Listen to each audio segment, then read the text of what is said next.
Now when the queen of Sheba heard of the fame of Solomon, she came to Jerusalem to test Solomon with hard questions, having a very great retinue, camels that bore spices, gold in abundance, and precious stones. And when she came to Solomon, she spoke with him about all that was in her heart. So Solomon answered all her questions. There was nothing so difficult for Solomon that he could not explain it to her. And when the queen of Sheba had seen the wisdom of Solomon, the house that he had built, the food on his table, the seating of his servants, the service of his waiters and their apparel, his cupbearers and their apparel, and his entryway by which he went up to the house of the Lord, there was no more spirit in her. Then she said to the king, "It was a true report which I heard in my own land about your words and your wisdom.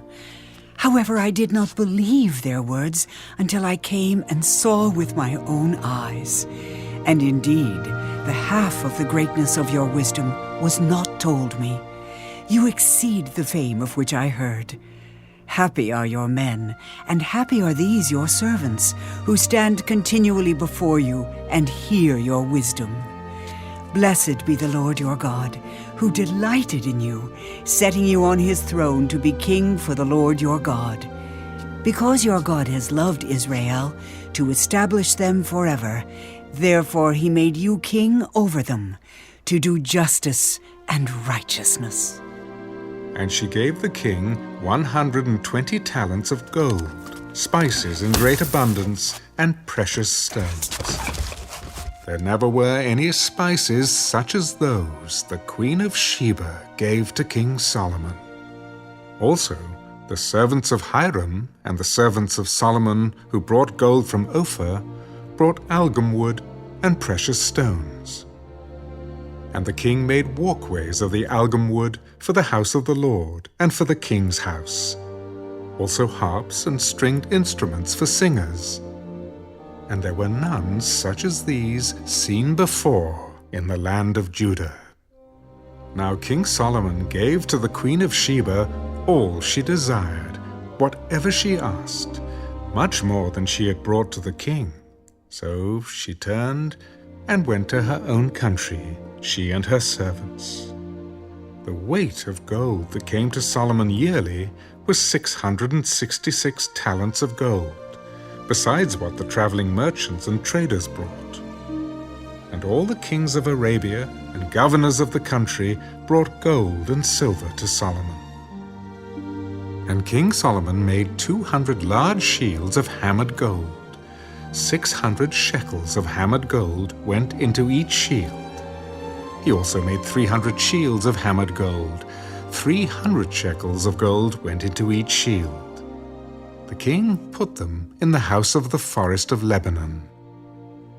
Moreover, the king made a great throne of ivory and overlaid it with pure gold. The throne had 6 steps with a footstool of gold, which were fastened to the throne. There were armrests on either side of the place of the seat, and 2 lions stood beside the armrests. 12 lions stood there, one on each side of the 6 steps. Nothing like this had been made for any other kingdom. All King Solomon's drinking vessels were gold, and all the vessels of the house of the forest of Lebanon were pure gold. Not one was silver, for this was accounted as nothing in the days of Solomon. For the king's ships went to Tarshish with the servants of Hiram. Once every 3 years the merchant ships came, bringing gold, silver, ivory, apes, and monkeys. So King Solomon surpassed all the kings of the earth in riches and wisdom. And all the kings of the earth sought the presence of Solomon to hear his wisdom, which God had put in his heart.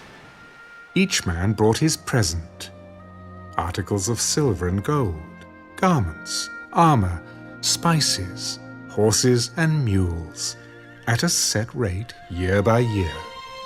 Solomon had 4,000 stalls for horses and chariots, and 12,000 horsemen whom he stationed in the chariot cities, and with the king at Jerusalem.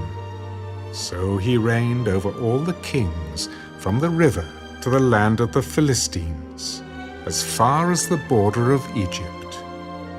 The king made silver as common in Jerusalem as stones, and he made cedar trees as abundant as the sycamores which are in the lowland. And they brought horses to Solomon from Egypt and from all lands. Now the rest of the acts of Solomon, first and last, are they not written in the book of Nathan the prophet, in the prophecy of Ahijah the Shilonite, and in the visions of Iddo, the seer concerning Jeroboam, the son of Nebat?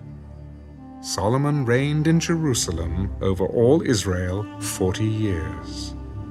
Then Solomon rested with his fathers, and was buried in the city of David his father. And Rehoboam his son reigned in his place.